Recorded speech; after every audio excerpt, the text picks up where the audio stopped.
तो चलिए भाई लोग, आज हम बात करने वाले हैं एसआरके के बारे में कि क्यों ये इनके लिए टफ होने वाला है अगला गेम। तो अगर आपको ये वीडियो पसंद आए तो चैनल को सब्सक्राइब करना ना भूलिए, प्लीज़ सब्सक्राइब कीजिए और बेल आइकन को भी दबा दीजिए। तो क्यों टफ होने वाला है, क्योंकि अगर मैं आपको ले चलूँ आज से लगभग आई थिंक तकरीबन 10 साल पहले, तब भी ये इतना टफ नहीं था, क्योंकि एसआरके के लिए कंपटीशन कहने के लिए, क्योंकि एसआरके का कॉम्पिटिटर कौन है, तो सिर्फ 3 ही लोग थे आई थिंक। उसमें से एक है सलमान खान, क्योंकि वो कंटिन्यूसली आई थिंक 2012-13 में हिट्स लेकर के आ रहे थे, जैसे कि दबंग 2 हो गया, या फिर एक था टाइगर हो गया, या फिर किक मूवी हो गई। और आमिर खान थे उनके कॉम्पिटिटर 2012-13 में, क्योंकि वो भी उस टाइप की मूवी ला रहे थे, जैसे कि धूम हो गया, पीके हो गया, और उसके बाद सीक्रेट सुपरस्टार, ये वो सारी मूवीज ले। और अक्षय कुमार थे, क्योंकि वो कंटिन्यूसली वो भी लेकर के आ रहे थे सारी चीज़ें। लेकिन अब क्यों ये बहुत ज़्यादा टफ हो गया है, क्योंकि यहाँ पे सलमान खान नहीं, ना ही आमिर खान और ना ही अक्षय कुमार, ये तीनों में से कोई भी उनका कॉम्पिटिटर नहीं बचा।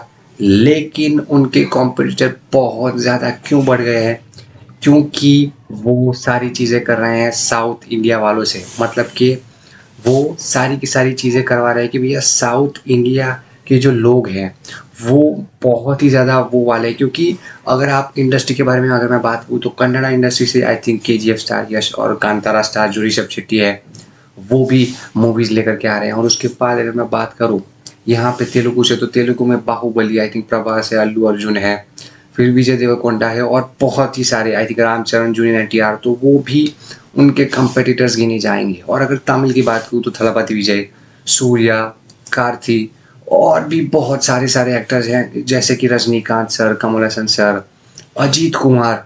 और मलयालम इंडस्ट्री से भी आई थिंक मैं कहूँगा कि आवेशम, जो बहुत ही बड़ी आई थिंक मैं तो कहूँगा कि एक बहुत ही अमेजिंग, अगर वो पैन इंडिया रिलीज हुई होती आवेशम मूवी, तो वो लिटरली 400 से 500 सीआर कमा चुकी होती।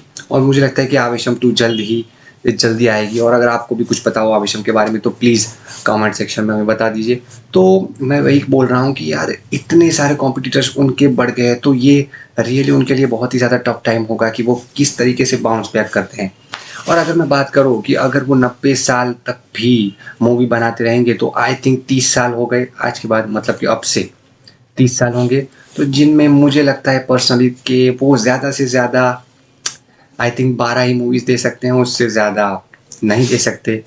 तो उन 12 मूवीज़ के अंदर, क्योंकि उनकी एज की वजह से, क्योंकि वो 2 साल में या 3 साल में एक मूवी लाएंगे, एक या 2 मूवी, तो मुझे ऐसा ही लगता है कि ज़्यादा से ज़्यादा इनकी 12 से 17 मूवीज़ होंगी 30 साल के अंदर, नेक्स्ट 30 साल के अंदर।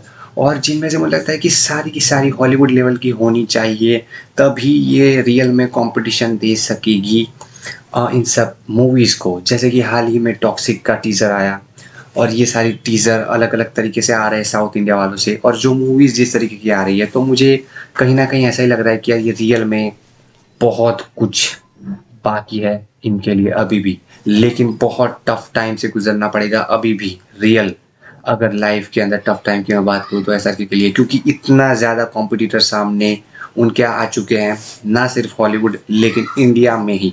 तो मुझे लगता है कि उनको कम्प्लीटली वर्क करना पड़ेगा बहुत ज़्यादा। और स्क्रिप्ट हमेशा, वो अभी नॉर्मल मूवी बनाएंगे तो वो हिट होने ही नहीं वाली, उनको पठान जैसी मूवी बनानी पड़ेगी, या फिर जवान जैसी मूवी, तो ही वो रेलेवेंट रह पाएंगे। या फिर मुझे लगता है कि अगर डंकी जैसी मूवी बनी तो शायद हिट ही ना हो। तो बस आज के लिए